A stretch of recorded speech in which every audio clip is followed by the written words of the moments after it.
More than 5 million views and counting na ang primer ng biggest family drama of 2024 na Pulang Araw. Kabi-kabila ang papuri sa groundbreaking series na pumukaw pa sa pagiging makabayan ng ilan. Makichika kay Nelson Canlas.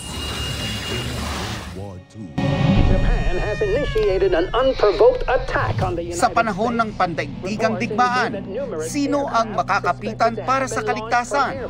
Sasali tayo upang hindi na maranasan ng iba pang mga Pilipino ang naranasan at nararanasan natin ngayon.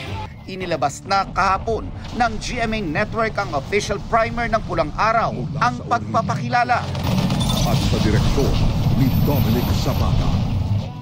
Goosebumps para sa marami ang mahigit 11-minute video. Tampok ang paglalahad ng sakupin ng mga Hapon ang Pilipinas. Umani rin ito ng milyon-milyong views at pinusuan ng mga netizen. Kaabang-abang daw talaga dahil na rin sa ganda ng mga eksena, lalo na ang color grading. Para maging makatotohanan ng pagsasalarawan ng mga nangyari sa ating bansa noong World War II. Mas malalim na tanaw rin ito sa mga karakter na ating mamahalin. Tungkol sa apat na magkakaibigan susubukin ng lagim ng digmaan nang sakupin ng mga Hapon ang Pilipinas noong World War. Buo na ulit ang magkakaibigan. Ang half-sisters na nangarap na maging vaudeville stars na sina Adelina na gagampanan ni Barbie Fortesa at Teresita na gagampanan naman ni Sanya Lopez. Ang Hapones na si Hiroshi, played by David Licauco. At ang matapang na si Eduardo, nagagampanan ni Alden Richards. Dennis Trillo. Ipinakilala na rin ang mahalagang papel na gagampanan ni Dennis Trillo. Ang mabagsik na opisyal ng Japanese Army na si Colonel Saito Yuta.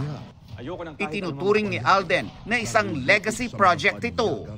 Hindi ako papanig sa mga Amerikano o sa mga Hapon. Ayoko ng digmaan. It's very emotional, it's very disturbing, and even kahit inaarte lang namin siya, nararamdaman namin yung trauma. Babae man o lalaki upang magdesisyon para sa kanilang sarili. Ano to? Sa lahat ng kanyang proyekto, sa Pulang Araw daw pinaka-naapektuhan si Sanya. Habang binabasa mo yung script, ramdam mo na sila eh. Yun yung mahalaga lagi sa akin. At siguro malaking bagay din sa akin na I was given a privilege na makausap natin yung mga comfort women ng personal. Pero kahit gaano kabigat daw ang proyekto, siguradong pakikiligin pa rin tayo ng Tambalang Barda. Bago na experience ko kay Barbie yung last scene natin dun sa ano ba yun? I love you yata ako. Hanga naman si Barbie sa kanyang leading man, lalo na sa ipinakita niyang maturity pagdating sa acting. Maraki ang ipinagbago mo. Hindi ka nakagandahan nila. Natutuwa ako sa kanya dahil talagang pinag-aaralan niyang mabuti yung kanyang Nihongo. Kasi kahit yung Japanese na language, kahit konti lang, kahit yung pagtatagalog niya kasi, Hapon pa rin. 'Di ba? So mahirap talaga yung karakter niya. Layo ng serye na buhayin muli ang pagmamahal ng mga Pilipino para sa kapwa Pilipino at para sa bayan. Makakauwi na tayo sa ating mga pamilya ng payapa at walang iniisip.